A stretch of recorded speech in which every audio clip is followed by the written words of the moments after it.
유진 피터슨의 메시지 성경 여호수아서 차례입니다. 먼저 유진 피터슨의 메시지 성경 역사서 머릿말이 되겠습니다. 이 유진 피터슨의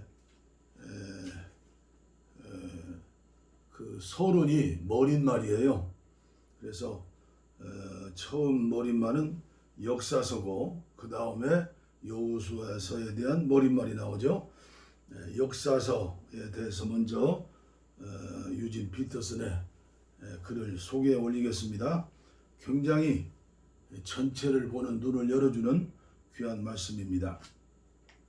역사서 여호수아부터 시작해 에스더서까지 이어지는 이 12권의 책은 흔히 역사서라고 불린다.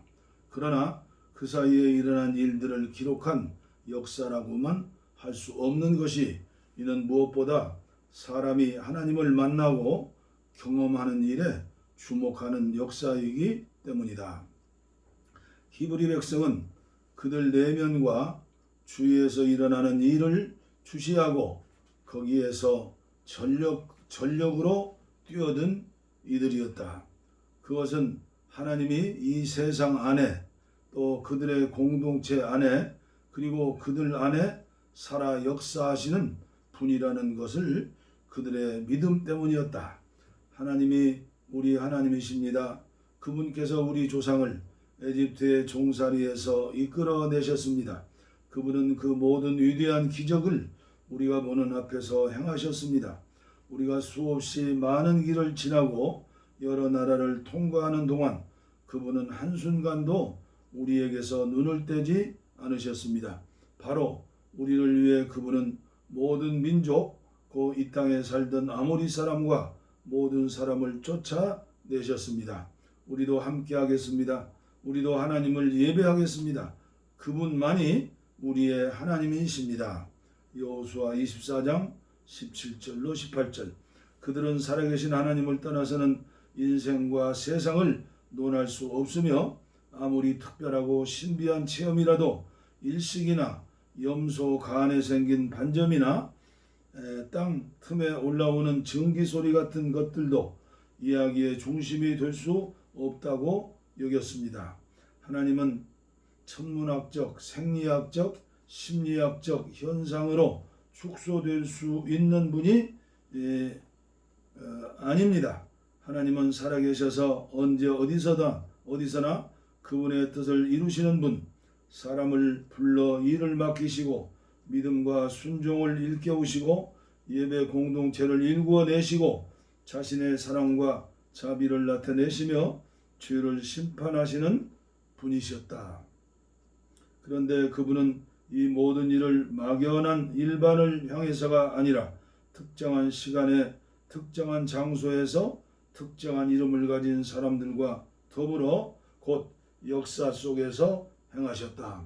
성경 안의 사람들에게 하나님은 철학자들이 토론하는 추상적 관념도 제사장들이 다루는 괴이한 능력도 아니었다.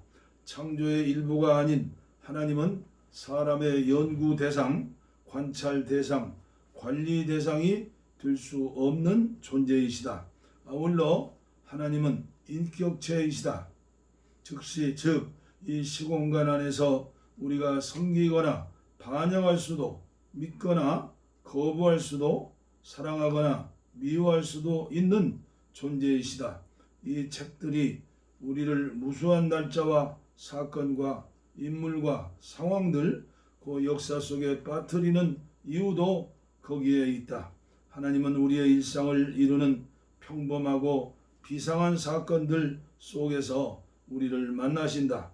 성경 속 믿음의 조상들은 사람이 역사로부터 도피할 때, 시쳇말로 머리 깎고 산에 들어갈 때 하나님을 더 잘 만날 수 있다는 식의 생각을 해본 적이 없다. 그들에게 역사는 하나님께서 구원의 일을 행하실 때 사용하시는 매개물이었다. 렘브란트가 예술작품을 만들 때 물감과 캔버스를 매개물로 사용한 것처럼 말이다. 우리가 역사의 어지러운 판을 등진다고 해서 하나님께 더 가까이 가는 것은 결코 아니다. 이러한 철두철미한 역사의식이 다시 말해 존엄한 역사적 사명과 하나님의 역사 속 현존에 대한 의식이 히브리 백성의 말하는 방식과 글쓰는 방식을 결정했다. 고대 세계 일반과 달리 그들은 공상적인 이야기를 만들어내거나 즐기는 일에는 관심이 없었다. 그들의 글들은 오락적이지도 설명적이지도 않았다. 그들은 다만 하나님께서 사람과 세상을 어떻게 대하시는지를 계시해 주었다. 하나님을 대하는 또 하나님이 대하시는 구체적 인간 군상의 모습과 그 현실적 상황들을 이야기라는 틀에 담아 보여 주었다. 하나님께 감사하여라. 그분의 이름을 소리쳐 불러라. 온 세상이 그분이 어떤 분이신지 어떤 일을 하셨는지 알려라. 그분께 노래하여라. 그분을 위해 연주하여라. 그분께서 행하신 모든 놀라운 일을 방방곡곡에 전파하여라. 하나님을 찾는 이들아. 그분의 거룩한 이름을 한껏 즐겨라. 환호성을 올려라. 하나님과 그분의 능력을 배우고 밤낮으로 그분의 임재를 구하여라. 그분께서 행하신 놀라운 일, 그분 입에서 나온 기적과 심판을 기억하여라. 그분의 종 이스라엘의 자손아, 그분께서 가장 아끼시는 야곱의 자녀들아, 그분은 하나님 곧 우리 하나님이시다. 그분의 심판과 판결은 어디든 미친다. 그분께서는 약속하신 바를 지키신다. 명령하신 그 언약, 아브라함과 맺으신 그 언약, 이삭에게 맹세하신 그 언약을 수천 대까지 지키신다. 그 언약을 야곱에게 대문짝만하게 적어주셨다. 이스라엘과 이 영원한 언약을 맺으셨다. 내가 너희에게 가나안 땅을 주노라. 유산으로 주노라. 별 볼 일 없는 너희, 한 줌 나그네에 불과한 너희에게 그들은 이곳저곳을 방황했고 이 나라 저 나라로 옮겨 다녔다. 그러나 그분께서는 누구도 그들을 괴롭히지 못하게 하셨고 그들 편이 되어 폭군들에게 맞서 주셨다. 감히 내가 기름 부은 아들을 건드리지 마라. 내 예언자들에게 손대지 마라. 만민들아 만물들아 하나님께 노래하여라. 그분의 구원 소식을 날마다 전파하여라. 이방 민족들 가운데 그분의 영광을 선포하여라. 그분께서 행하신 놀라운 일들을 모든 종족과 종교 가운데 널리 알려라. 하나님께서 위대하시니 찬양받으시기에 합당하시니 어떤 신이 그분 영광에 이를 수 있으랴. 역대상 16장 8절 25절. 사실 히브리 사람에게 하나님과 무관한 역사란 있을 수 없었다. 그런 것은 애초에 없었다. 이 세상 모든 일은 다 하나님의 활동 무대에서 일어나는 일이었다. 그들의 이야기 자체는 하나님에 대한 많은 말을 늘어놓고 있지 않기에 자칫 우리는 그 모든 일 가운데 계시는 하나님의 보이지 않는 말 없는 현존을 망각하기 쉽다. 그러나 그렇게 해서는 그 글들의 내용도 그 형식도 제대로 이해할 수 없다. 그 이야기를 어디서나 하나님은 부재자나 주변인으로 머물지 않으신다. 히브리 사람이 그들에게 사람과 사건들에 주목한 이유는 오직 하나였다. 바로 하나님을 향해 깨어 있기 위함이었다. 이는 현대를 사는 우리가 터득하기 어려운 사고방식이다. 우리는 하나님을 배제시킨 채 연구하고 글을 쓰는 역사가나 학자, 언론인들에게서 역사를 배우는데 익숙해 있기 때문이다. 우리의 학교와 일간지와 텔레비전 방송국들은 그동안 우리를 역사를 오직 정치와 경제, 이익 추구와 환경적 조건의 관점에서만 읽도록 길들여 왔다. 그렇게 길들여진 이들에게 하나님은 그저 적당한 곳 어딘가에 끼워 넣으면 되는 무엇에 불과하다. 그러나 여호와서에서 에스더서까지의 역사서들은 근본적으로 다르다. 이 책들은 하나님의 모든 역사 속에 우리 자신과 우리 주변의 모든 사람이 개입되어 되는 그런 역사 있기로 우리를 이끌어 간다. 여호수아 머릿말 땅, 젖과 꿀이 흐르는 땅, 약속의 땅, 거룩한 땅, 가나안 땅, 그 땅, 모세의 뒤를 이어 이스라엘의 지도자가 된 여호수아가 요단강가에 서 있다. 그 강 건너편 가나안 땅에 들어가 그곳을 차지하려는 것이다. 그곳은 유구한 역사의 거대한 문명들 사이에 낀 보잘것없는 지역이었다. 그곳에서 무언가 중요한 일이 일어나리라 생각했던 사람은 당대에 아무도 없었다. 그 협소한 지역은 이집트와 메소포타미아라는 두 위대한 문화권과 경제권 사이에 놓인 다리라는 점을 제외하면 하등의 중요성도 없었다. 그러나 이제 그곳은 인류의 종교사에서 중요한 곳이 될 것이었다. 아니, 그곳은 실로 앞선 모든 것과 주변 모든 것을 압도하는 곳이 될 것이었다. 이스라엘 백성은 거의 500년 동안을 땅 없이 살았다. 그들의 조상인 아브라함, 이삭, 야곱 그리고 그의 12아들은 모두 가나안 땅을 떠도는 유목민이었다. 그들 이후 이스라엘 백성은 장구한 세월 동안 400년이 넘도록 이집트에서 종으로 살았고, 그러나 모세의 인도로 기적적인 해방을 맞아 자유민이 되었으며 하나님의 인도와 축복 아래 40년간 자유민 수업과 훈련을 받았다.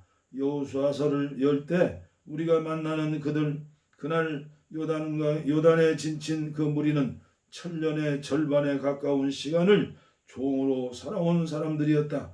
불과 얼마 전에야 자유의 몸이 된 초라한 행색의 유랑민이었다. 땅 한 평 가질 수 없는 종이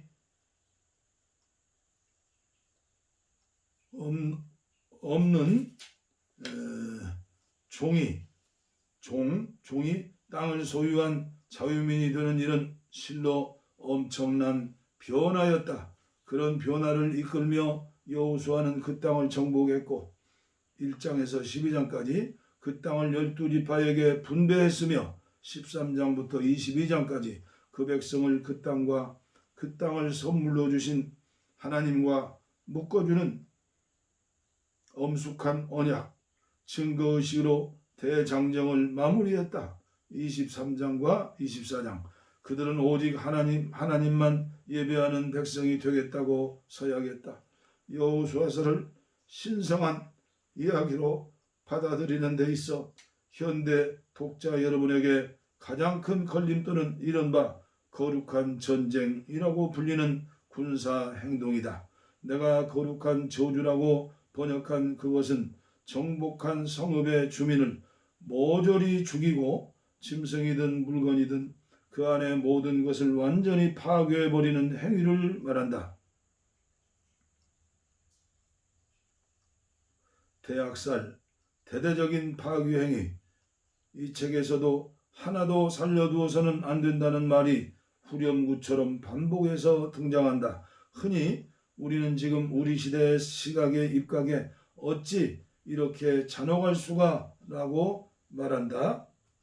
그러나 우리가 주전 13세기로 돌아가 본다면 다른 시각을 갖게 될 것이다. 당시 가나안 문화는 아이 희생제나 사원 매춘으로 얼룩져 있었다. 신들을 움직여 득볼 요량으로 사회에서 가장 죄없고 힘없는 이들 어린아이와 처녀들을 잔인무도하게 희생시키는 야만적 관행들이 횡행하는 사악한 뱀 우리 같은 곳이 바로 가나안이었다. 거룩한 저주. 모세오경에서는 거룩한 진멸이라고 기록되었죠. 모세의 리더십과 가르침을 이어받아 여호수아서가 펼쳐 보이는 이 구원 이야기 역시 특정 장소들에 뿌리박고 특정 사람들과 결합되어 있다. 그래서 수백 개도 넘는 구체적 지명, 명칭, 이름들이 등장한다. 이 이야기에서는 우리가 흔히 종교의 중심 주제라고 여기는 것들, 관념, 진리, 기도, 약속, 신조, 이 특정 인물이나 실제 장소와 분리되어 별개로 제시되는 법이 결코 없다. 성경이 제시하는 종교에는 구체적 인물이나 장소와 동떨어진 위대한 사상이니 숭고한 진리니 영감을 주는 생각이니 하는 것들이 설 자리가 없다. 우리를 향한 하나님의 크신 사랑과 목적은 언제나 혼란, 위기와 죄, 파탄, 일상적인 노동, 평범한 꿈 같은 것들을 통해 이루어진다. 하나님은 언제나 우리의 이상적인 모습이 아니라 있는 모습 그대로를 사용해 일하신다. 그분은 여호수아에게 그리고 우리에게 다음과 같이 말씀하신다. 힘을 내어라. 용기를 내어라. 겁내지 마라. 낙심하지 마라. 하나님, 내 하나님이 내가 내딛는 모든 걸음마다 함께할 것이다. 하나님을 현실 곧 어려운 세상살이에서 벗어날 도피처로 참기 좋아하는 이들은 이런 방식이 그다지 마음에 들지 않을 것이다. 그러나 현실 도피가 아니라 현실을 추구하는 이들에게 이런 식으로 전개되는 하나님의 구원 이야기, 곧 불같은 의지와 믿음으로 여호수아가 자기 백성을 위해 땅을 정복해 나가는 이야기,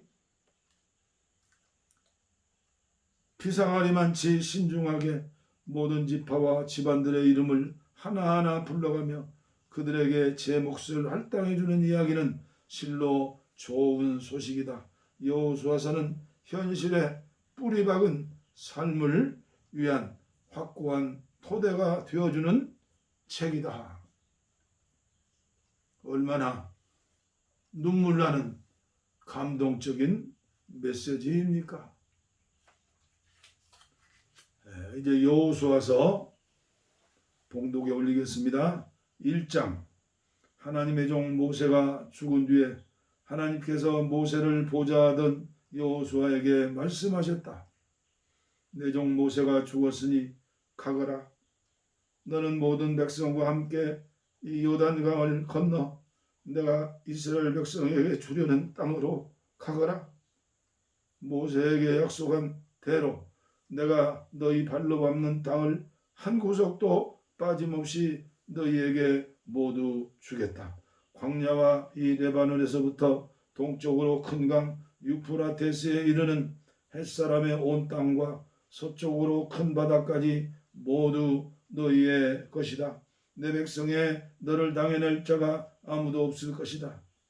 내 평생에 너를 당해낼 자가 아무도 없을 것이다. 내가 모세와 함께 했던 것 같이 너와 함께 할 것이다. 나는 너를 포기하지 않으며 너를 떠나지 않겠다. 힘을 내어라. 용기를 내어라. 너는 이 백성을 인도하여 내가 그들의 조상에게 주기로 약속한 땅을 유산으로 받게 할 것이다. 내 마음과 뜻을 다하여라. 모세가 너에게 명령한 계시를 하나도 빠짐없이 그대로 행하여라. 왼쪽으로나 오른쪽으로나 길을 벗어나지 마라. 그러면 틀림없이 내가 가려는 곳에 이르게 될 것이다. 또 이 계시의 책이 잠시도 내 마음에서 떠나지 않게 하여라. 밤낮으로 그것을 묵상하고 마음에 새겨 거기 기록된 대로 반드시 행하여라. 그러면 내가 이르려는 곳에 이르게 될 것이고 내가 뜻한 바를 이루게 될 것이다. 내가 내게 명령하지 않았느냐? 힘을 내어라. 용기를 내어라. 겁내지 마라. 낙심하지 마라. 하나님, 내 하나님이 내가 내 딛는 모든 걸음마다 함께할 것이다. 땅을 차지할 것이다. 그리하여 여호수아는 백성의 지도자들에게 명령했다. 진을 두루 다니며 백성에게 이렇게 명령하십시오. 짐을 꾸리십시오. 사흘 후에 여러분은 이 요단강을 건너서 하나님 여러분의 하나님께서 여러분 소유로 주시는 땅에 들어가 그 땅을 차지하게 될 것입니다. 또 여호수아는 르벤 지파와 갓 지파와 므낫세 반쪽 지파에게 이렇게 말했다. 하나님의 종 모세가 여러분에게 명령한 것을 잊지 마십시오. 여러분의 하나님은 여러분에게 쉼을 주시고 이 땅을 주시는 분입니다. 여러분의 아내와 자녀와 가축들은 모세가 여러분에게 준 땅인 여기 요단강 동쪽에 남아도 좋습니다. 하지만 강한 군사인 여러분 모두는 형제들의 선두에 서서 전투 대형으로 강을 건너 하나님 여러분의 하나님께서 여러분에게 주신 것처럼 여러분의 형제들에게도 쉴 곳을 주실 때까지 그들을 도와주어야 합니다. 그들도 하나님 여러분의 하나님이 주시는 땅을 얻게 될 것입니다. 그 후에야 여러분은 하나님의 종 모세가 여러분에게 준 요단강 건너편 동쪽 여러분의 소유지로 자유롭게 돌아오게 될 것입니다. 그들이 여호수아에게 대답했다. 명령하신 대로 우리가 다 행하겠습니다. 당신이 어디로 보내든지 우리는 가겠습니다. 모세에게 충실하게 순종한 것처럼 당신에게도 순종하겠습니다.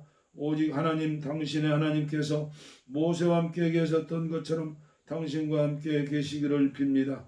누구든지 당신의 말에 이의를 달거나 당신의 명령에 순종하지 않는 사람은 죽임을 당할 것입니다. 힘을 내십시오. 용기를 내십시오.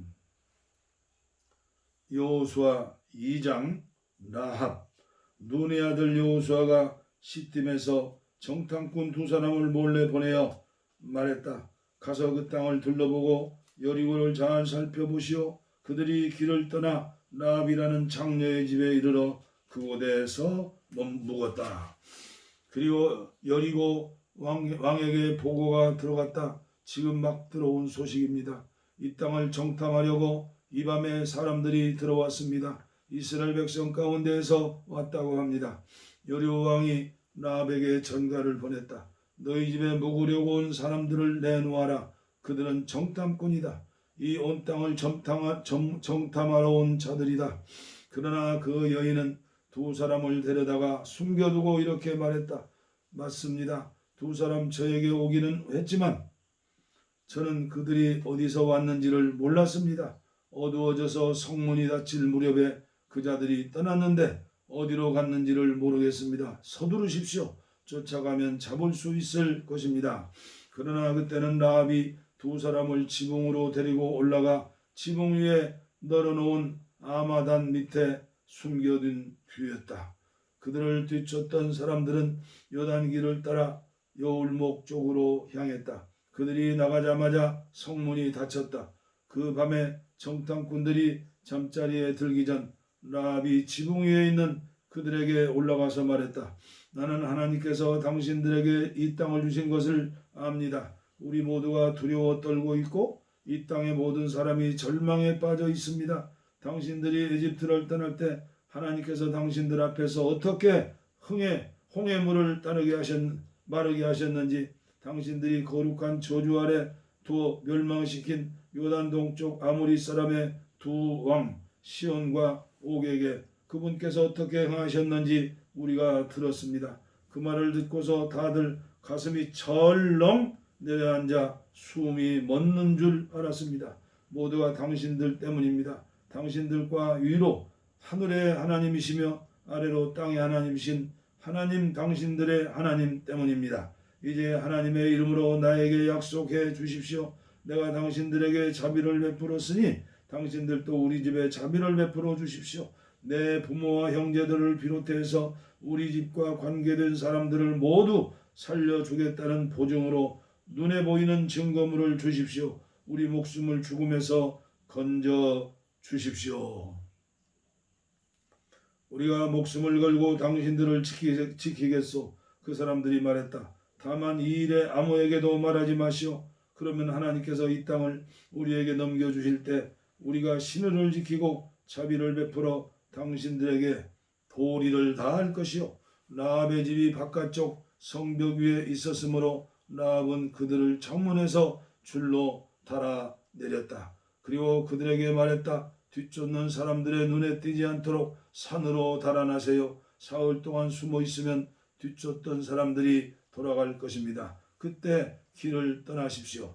그 사람들이 대답했다. 우리가 당신과 맺은 맹세를 지키게 하려면 이렇게 하시오. 우리를 달아내렸던 창문 밖으로 이 붉은 줄을 걸어 놓고 당신의 부모와 형제 온 가족이 당신 집에 모여 있으시오. 누구든지 당신 집 문을 나서서 길로 나갔다가 목숨을 잃으면 그것은 그 사람 잘못이지 우리 책임이 아닙니다. 그러나 집안에 있는 사람들에 대해서는 전적으로 우리가 책임지겠소. 누가 그들 중 하나에게라도 손을 대면 그것은 우리 잘못입니다. 다만 당신이 우리의 일을 아무에게라도 말하면 당신과 맺은 이 맹세는 무효입니다. 우리는 더 이상 책임이 없습니다. 라합은 그 말대로 하겠습니다. 라고 그들을 보냈다. 그들이 떠나자 라합은 창문 밖으로 붉은 줄을 내 걸었다. 그들은 산으로 가서 뒤쫓는 사람들이 돌아갈 때까지 사흘 동안 거기 머물렀다. 뒤쫓는 사람들은 이곳저곳을 샅샅이 뒤졌으나 아무것도 찾지 못했다. 그들이 돌아갔다. 두 사람은 산에서 내려와 강을 건너 눈의 아들 여호수아에게 돌아가서 자신들이 겪은 일을 빠짐없이 보고했다. 하나님께서 온 땅을 우리에게 주셨습니다. 그곳 사람들 모두가 우리 때문에 겁에 질려 있습니다. 여호수아 3장 요단강을 건너다. 여호수아는 일찍 일어나 온 이스라엘 백성과 함께 시딤을 떠나 요단강에 이르렀다. 그는 강을 건너가기 전에 그곳에 진을 쳤다. 사흘 후에 지도자들이 진을 두루 다니며 백성에게 명령을 내렸다. 레위 제사장들이 하나님의 언약궤를 메는 것을 보거든 여러분이 머물던 자리를 떠나 그 궤를 따라 나서십시오. 여러분과 언약궤 사이는 900m 정도 간격을 두어야 합니다. 반드시 그 거리를 유지해야 합니다. 그러면 갈 길이 분명히 보일 것입니다. 이 길은 여러분이 한 번도 가본 적이 없는 길입니다. 여호수아가 백성에게 말했다. 여러분 자신을 정결하게 하십시오.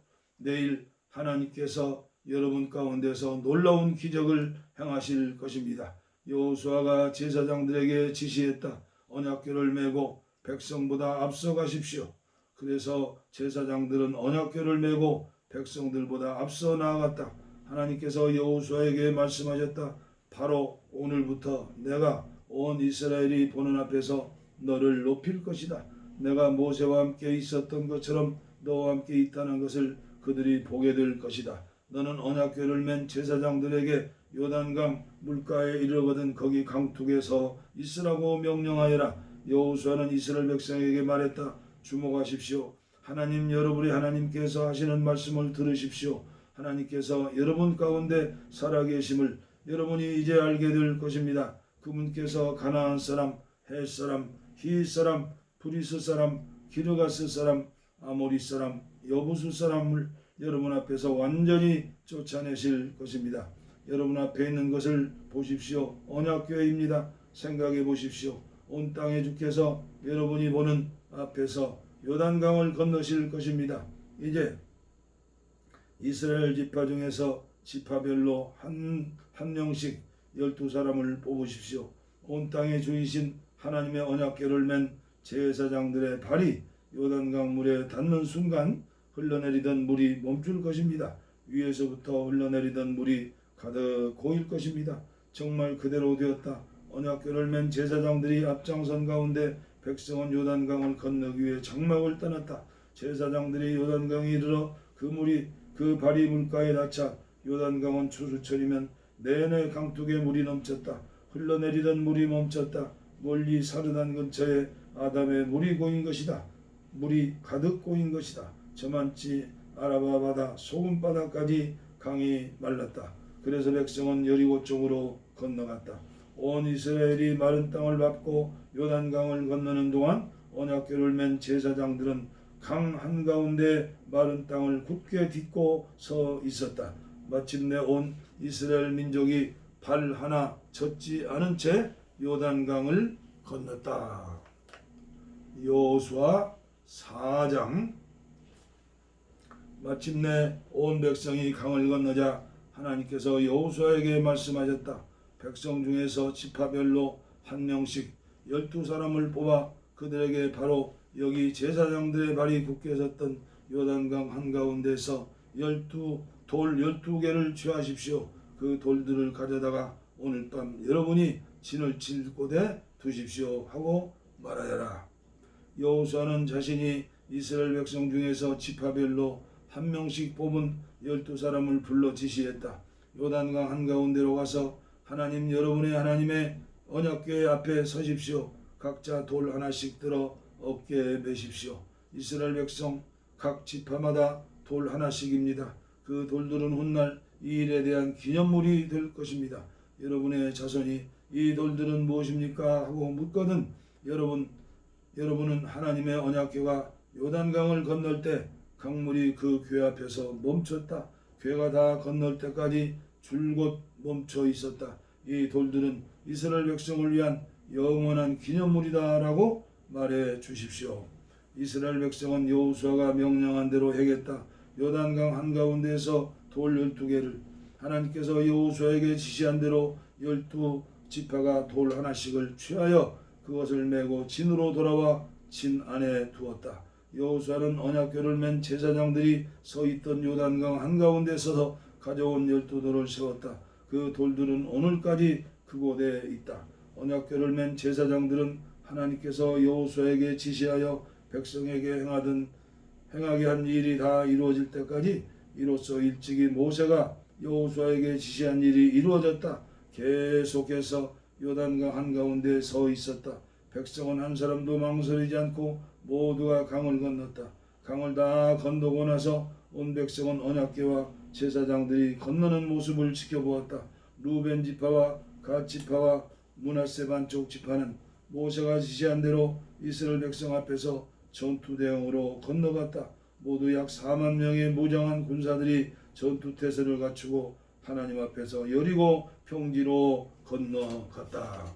하나님께서는 그날 온 이스라엘 백성이 보는 앞에서 여호수아를 높여주셨다. 그리하여 이스라엘은 모세가 살아있는 동안 모세를 두려워했듯이 여호수아를 두려워하게 되었다.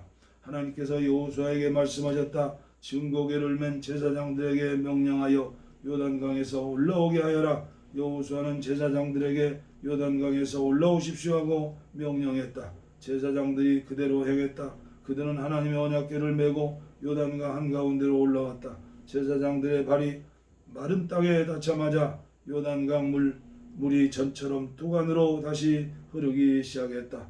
백성은 첫째 달 10일에 요단강에서 올라와 여리고 동쪽 길갈 동그라미에 진을 쳤다.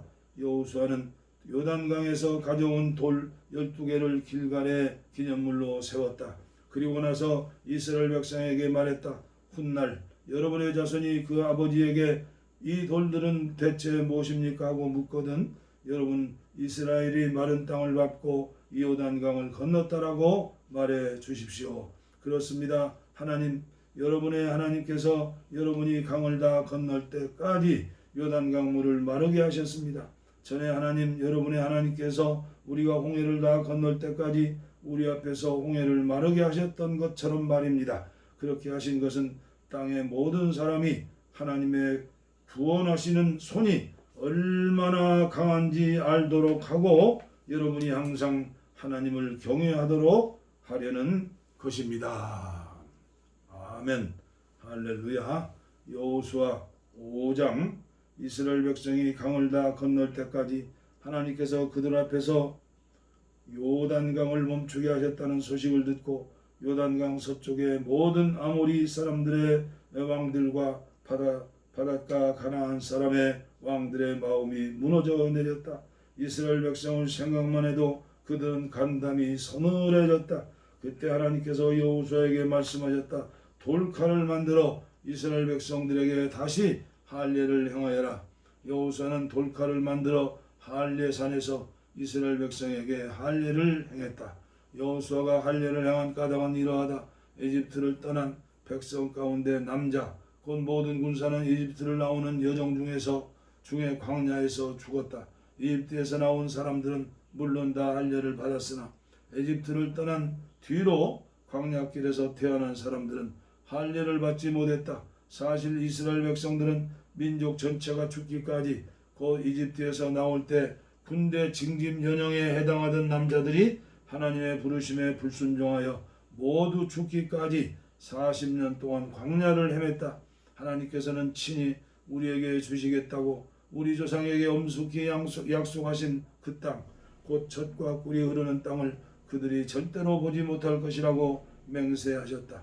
결국 그 자손들이 그들을 대신했는데 여호수아가 할례를 행한 사람들이 바로 그들이었다. 그들이 지금까지 할례를 받지 못한 것은 광야길에서 아무도 할례를 행하지 않았기 때문이다. 온 백성의 할례가 끝나자 그들은 다 나을 때까지 진을 친 곳에 그대로 머물렀다. 하나님께서 여호수아에게 말씀하셨다. 내가 오늘 너희가 이집트에서 겪은 치욕을 없애버렸다. 그래서 그곳은 오늘까지 길갈이라고 불린다. 이스라엘 백성은 계속해서 길갈에 진을 쳤다. 그들은 그달 14일 저녁에 여리고 평지에서 유월절을 지켰다. 유월절 바로 다음 날부터 그들은 그 땅의 열매 곧 누룩을 넣지 않는 빵과 볶은 곡식을 먹기 시작했다. 그러자 만나가 더 이상 내리지 않았다. 만나가 완전히 그친 것이다. 이스라엘 백성이 그 땅에서 난 음식을 먹기 시작하자 그들에게 더 이상 만나가 주어지지 않았다. 그 해에 그들은 가나안 땅에서 난 곡식을 먹었다. 그리고 이 일이 있었다. 여호수아가 여리고 근처에 이르렀을 때다. 그가 눈을 들어보니 바로 앞에 어떤 사람이 칼을 뽑아들고 서 있었다. 여호수아가 그에게 다가가서 물었다. 너는 어느 편이냐? 우리 편이냐? 우리 원수의 편이냐? 그가 말했다. 어느 편도 아니다. 나는 하나님의 군대 사령관으로 이제 막 도착했다. 여호수아가 땅에 엎드려 경배한 다음 그에게 물었다. 내 주께서 이 종에게 내리실 명령이 무엇입니까? 하나님의 군대 사령관이 여호수아에게 명령했다. 내 발에서 신을 벗어라. 내가 선 곳은 거룩한 곳이다. 여호수아가 그대로 행했다. 여호수아 6장 여리고성 점령. 여리고는 이스라엘 백성 때문에 철통같이 닫혀 있었다. 들어가는 사람도 나오는 사람도 없었다. 하나님께서 여호수아에게 말씀하셨다. 잘 들어라. 내가 여리고를 그 왕과 정예 부대와 함께 이미 너에게 넘겨주었으니 너는 이렇게 하여라. 너희 모든 군사들은 그 성 둘레를 따라 행진하여라. 성을 한 바퀴씩 돌되 6일 동안 반복해서 돌아라. 이스라엘 제사장 7명이 언약궤 앞에서 수양 뿔나팔 7개를 들고 가게 하여라. 7일째 되는 날에는 제사장들이 나팔을 부는 동안 성을 7바퀴 돌아라. 후에 수양 뿔을 길게 부는 소리가 들리거든 온 백성이 힘껏 소리 질러야 한다. 그러면 성벽이 곧바로 무너질 것이다. 그때 백성이 일제히 진격하여 들어가라. 눈의 아들 여호수아가 제사장들을 불러 말했다. 언약궤를 메십시오. 그리고 7 제사장은 수양불 나팔 7개를 들고 하나님의 궤 앞에 서십시오. 그가 또 백성에게 말했다. 출발하십시오. 성둘레를 따라 행진하십시오. 무장한 호위대는 하나님의 궤 앞에서 행진하십시오. 그러자 백성이 그대로 행했다. 여호수아가 명령하자 백성이 움직였다. 7 제사장은 수양 뿔나팔 7개를 들고 하나님 앞에서 출발했다. 그들은 하나님의 언약궤 앞에서 나팔을 불었다. 무장한 호위대가 나팔을 부는 제사장들 앞에 행진하였고 후방 호위대는 나팔을 불며 행진하는 제사장들 뒤에 행진하였다. 여호수아가 백성에게 명령했다. 소리치지 말고 말도 하지 마십시오. 내가 위치라고 할 때까지는 속닥거리지도 마십시오. 위치라는 명령이 들릴 때 힘껏 외치십시오. 여호수아는 하나님의 궤를 보내어 성 둘레를 돌게 했다. 궤는 성을 한 바퀴 돌고서 진으로 돌아와 진 안에서 밤을 보냈다. 여호수아는 이튿날 아침 일찍 일어났고 제사장들은 하나님의 궤를 맸다. 제사장 7명이 순양 뿔나팔 7개를 들고 하나님의 궤 앞에서 행진했다. 그들이 나팔을 불며 행진하는 동안 무장한 호위대가 앞에서 행진했고 후방 호위대는 뒤에서 행진했다. 이렇게 그들은 나팔을 불며 행진했다. 둘째 날에도 그들은 다시 성을 한 바퀴 돌고 진으로 돌아왔다. 6일 동안 그렇게 했다. 7째 날 그들은 아침 일찍 일어나 성둘레를 똑같은 방식으로 행진하되 그날만은 7바퀴를 돌았다. 7바퀴째 돌 때 제사장들이 나팔을 불자 여호수아가 백성에게 신호를 보냈다. 외치십시오. 하나님께서 이 성을 여러분에게 주셨습니다. 이 성과 그 안에 있는 모든 것은 거룩한 저주를 받아 하나님께 바쳐졌습니다. 다만 창녀 라합만은 예외입니다. 라합과 그 집에 있는 모든 사람은 우리가 보낸 정탐꾼들을 숨겨주었으므로 살려두어야 합니다. 거룩한 저주를 받은 이 성에서 여러분은 행동에 주의하십시오. 성 안에 있는 물건을 탐내지 마십시오. 저주받은 것을 취함으로써 그 저주로 이스라엘진을 위험에 빠뜨리고 모든 사람을 괴롭게 하는 일이 없도록 조심하십시오. 모든 은과 금,铜과 철로 만든 그릇은 하나님께 거룩한 것이니 그것들은 하나님의 보물창고에 두십시오. 제사장들이 나팔을 불었다. 백성이 나팔 소리를 듣고 우레처럼 큰 소리로 외치자 성벽이 곧바로 무너져 내렸다. 백성은 곧 성 안으로 달려들어가 그 성을 차지했다. 그들은 성 안에 모든 것을 거룩한 저주 아래 두어 남녀노소와 소와 양과 나귀를 가리지 않고 죽였다. 여호수아는 전에 그 땅을 정탐했던 두 사람에게 명령했다. 그대들이 약속한 대로 그 창녀의 집에 들어가 그녀뿐 아니라 그녀와 관계된 사람들을 모두 구하시오. 젊은 정탐꾼들이 들어가서 라합과 그 부모와 형제 곧 그녀와 관계된 사람들을 모두 데리고 나왔다. 온 가족을 데리고 나와 이스라엘 진밖에 한 곳에 있게 했다. 그리고 성과 그 안에 있는 모든 것을 불살라 버렸다. 그러나 금과 은,铜과 철로 만든 그릇은 예외여서 그것은 모두 하나님의 집 보물 보관소에 두었다. 여호수아는 창녀 라합만은 살려주었다. 그 라합과 그녀의 아버지 집안과 그녀와 관계된 모든 사람을 살려준 것이다. 라합이 오늘까지 이스라엘 가운데 살아있는데 그것은 여호수아가 여리고성을 정탐하도록 보낸 정탐꾼들을 그녀가 숨겨주었기 때문이다. 그때 여호수아가 엄숙히 맹세했다. 이 여리고성을 다시 세우려는 사람은 하나님 앞에 저주를 받을 것이다. 기초를 쌓으면 맏아들을 잃고 문짝을 달면 막내 아들을 잃을 것이다. 하나님께서 여호수아와 함께 계셨으므로 그는 온 땅에 널리 알려졌다. 여호수아 7장 아간의 범죄. 그때 이스라엘 백성이 거룩한 저주를 어기는 일이 일어났다. 유다 지파 세라의 정손이요 삽디의 손자요 갈미의 아들인 아간이 저주받은 물건 가운데 일부를 취한 것이다. 하나님께서 이스라엘 백성에게 진노하셨다. 여호수아가 여리고에서 베델 동쪽의 베다인 근처에 있는 아이 페어로 사람들을 보냈다. 그들에게 올라가서 그 땅을 정탐하시오 하고 지시하니 그 사람들이 올라가서 아이를 정탐했다. 그들이 여호수아에게 돌아와 보고했다. 굳이 많은 백성을 보내지 않아도 되겠습니다. 2-3천 명이면 충분히 아이를 물리칠 수 있습니다. 군대를 모두 동원하여 지치게 할 필요가 없습니다. 그곳 사람의 수가 얼마 되지 않습니다. 그리하여 백성 가운데 3천 명이 그곳으로 올라갔다. 그러나 그들은 도리어 아이 사람에게 패하여 도망쳐왔다.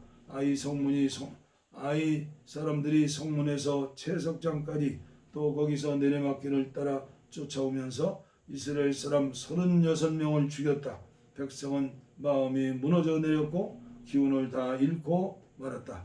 여호수아가 옷을 찢고 하나님의 궤 앞에서 얼굴을 땅에 대고 엎드렸다. 그와 지도자들은 머리 위에 먼지를 뒤집어 쓰고 저녁 때까지 엎드려 있었다. 여호수아가 말했다. 오 주 하나님, 어찌하여 이 백성을 요단강 건너편으로 데려오셨습니까? 아모리 사람의 희생물이 되게 하시려는 것입니까? 우리를 없애버리시려는 것입니까? 차라리 요단강 동쪽에 정착할 것을 그랬습니다. 오 주님, 이스라엘이 적에게 패하여 도망쳤으니 이제 제가 무슨 말을 할 수 있겠습니까? 가나안 사람과 이곳에 사는 다른 사람 모든 사람들이 이 소식을 들으면 때를 지어 몰려와서 순식간에 우리를 해칠 것입니다. 그렇게 되면 주님의 명성은 어떻게 지키시렵니까? 하나님께서 여호수아에게 말씀하셨다. 일어나라. 어찌하여 엎드려 있느냐? 이스라엘의 죄를 지었다. 그들이 내가 지키라고 명령한 언약을 어기고 내가 금지한 전리품을 취했다. 또한 그것을 훔치고서는 자기가 한 짓을 은폐하려고 훔친 것을 자기네 살림과 함께 감추어 두었다. 이스라엘 백성은 더 이상 원수를 똑바로 쳐다볼 수 없게 되었다. 그들 자신이 전리품이 되고 말았다. 저주받은 물건을 너희 중에서 없애지 않으면 나는 너희와 함께 있지 않을 것이다. 어서 시작하여라. 백성을 정결하게 하여라. 그들에게 자신을 정결하게 하여 내일을 준비하라고 일러주어라. 하나님 이스라엘의 하나님이 말한다. 지난해 저주받은 물건이 있다. 그 저주받은 물건을 없애기 전에는 너희가 적과 맞설 수 없다. 아침 일찍 너희는 지파별로 나오너라. 하나님이 지명하는 지파는 가문별로 나오고 하나님이 지명하는 가문은 가족별로 나오고 하나님이 지명하는 가족은 장정별로 나오느라. 저주받은 물건을 가진 것으로 밝혀지는 사람은 그의 모든 소유와 함께 불태워 버려라. 그가 하나님의 언약을 어기고 이스라엘 가운데서 비열한 짓을 저질렀기 때문이다. 여호수아가 새벽같이 일어나서 이스라엘을 지파별로 불렀다. 그 가운데서 유다 지파가 뽑혔다. 이어서 그는 유다 지파를 가문별로 불렀는데 세라 가문이 뽑혔다. 다시 세라 가문을 불렀는데 삽디 가족이 뽑혔다. 그리고 삽디 가족을 한 사람씩 불렀는데 유다 지파 세라의 증손이요 삽디의 손자요 갈미의 아들인 아간이 뽑혔다. 여호수아가 아간에게 말했다. 내 아들아, 하나님 이스라엘의 하나님께 영광을 돌려라. 그분께 자백하여라. 내가 한 일을 내게 말하여라. 하나님도 숨기지 마라. 하나도 숨기지 마라. 아간이 여호수아에게 대답했다. 사실 제가 하나님 이스라엘의 하나님께 죄를 지었습니다. 전리품 중에서 신할의 아름다운 겉옷 한 벌과 은 200세겔 그리고 50세겔 드는 금덩어리가 보이기에 탐이 나서 취했습니다. 제 장막 안에 묻어두었는데 은은 맨 밑에 두었습니다. 여호수아가 사람들을 보냈다. 그들이 장막으로 달려가 보니 과연 장막 안에 그 물건들이 묻혀 있었고 은이 맨 밑에 있었다. 그들은 장막에서 그 물건들을 취하여 여호수아와 이스라엘 온 백성에게 가져와서 하나님 앞에 펼쳐놓았다. 여호수아가 세라의 아들 아간을 잡고 금과 겉옷과 금덩이 그의 아들 딸들 그의 소나 낙이나 양 장막 등 그와 관계된 모든 것을 취했다. 온 이스라엘이 그 자리에 함께 있었다. 온 이스라엘 백성이 함께 그것들을 이끌고 아골 골짜기로 갔다. 아골 골짜기는 괴로움의 골짜기. 여호수아가 말했다. 어찌하여 내가 우리를 괴롭게 하였느냐? 하나님께서 오늘 너를 괴롭게 하실 것이다. 그러자 온 이스라엘이 그를 돌로 쳐서 죽였다. 그를 불태우고 돌로 친 것이다. 그들은 그 위에 큰 돌무더기를 쌓았는데 그것이 오늘날까지 그대로 남아있다. 그제야 하나님께서 맹렬한 진노를 거두셨다. 그래서 오늘날까지 그곳을 괴로움의 골짜기라고 부른다. 아골 골짜기. 이제 여호수아 7장 말씀까지 봉독에 올렸습니다. 다음 시간에 8장 이어서 봉독해 드리겠습니다. 감사합니다.